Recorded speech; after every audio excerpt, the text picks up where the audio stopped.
waxaan ku dhownahay warbaahinta Kalshaale oo ku maasantiin wareysiga naga qaadaysan aad baan igu mahadcelinaa magacaygu waa Maxamed Cabdikariin Xaafid waxaan jiraa daadayda sheego hadda 60 baan jiraa dareenkayga wallahi aad buu faraxsan yahay aad buu faraxsanahay sababta aan aras galino anigii maradida ayaan ama koobi kara farxadda sababta waxaan ku aamin jiray aan helaawa la qalgaliyaaba Allah yadaan sheego dadka midada soconay 2 sano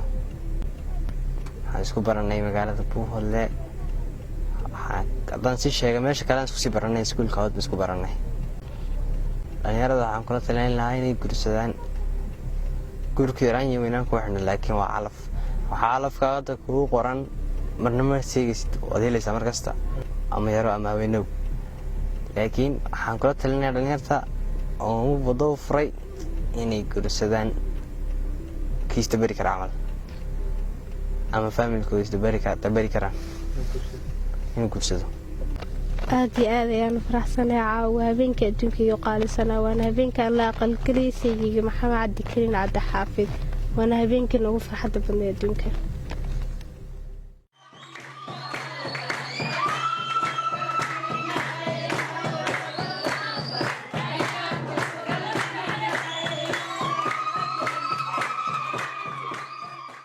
magacaygu waa Nimco Maxamed Ismaaciil waxaan ahay ka soo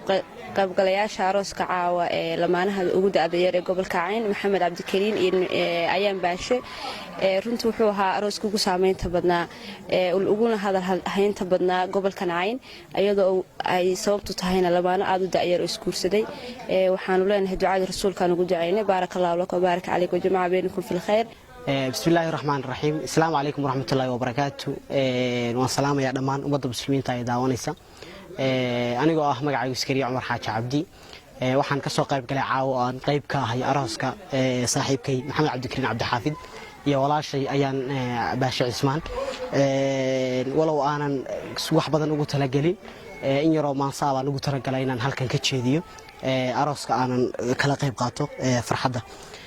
ما صدحك بلا مساسدة كوبيا نسباتهين جيان اسعشاتهين قول لا شرفي أخلاق جرادو إذن كدقي كوباد أبتسين قشان قول باد سوهو إنسان داد هراء سوقور سدية قعلا إسانتاتهين لقيه قماني ما تهشين بهاي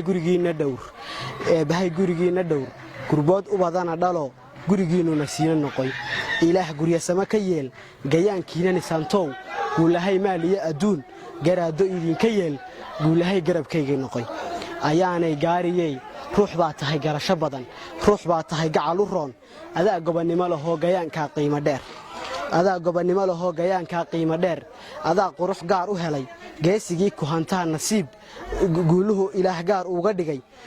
جيسي كهانتان نصيب إله قار وقدقي قبل أبترسين قشا جيسيال بات دلي هدو جيسيال بات دلي هدو جيسيال بات دلي هدو قول هاي قرب كين النقي وبالله التوفيق محمد عبدكريم عبد حافظ iyo ayaan baasha Ismaan ayaa noqonaya lamaanihii ugu da'da yaraa kuwaas oo qalgalkooda caaw ka qabsoomay magaalada Buuhoodle lamaanahan ayaa baraha bulshada Soomaaliyeed si weyn loogu hadalay muddooyinkii ugu dambeeyay waxaana uu caaw arooskooda ka qabsoomay Hotel Rays ee magaalada Buuhoodle Ibrahim Abdqaadir Jabaan warbaahinta Kalshaale magaalada Buuhoodle oo bixi beermiyo jacayl dagabaabushen oo ilwaasayu yeelan ilmaqa daradatiin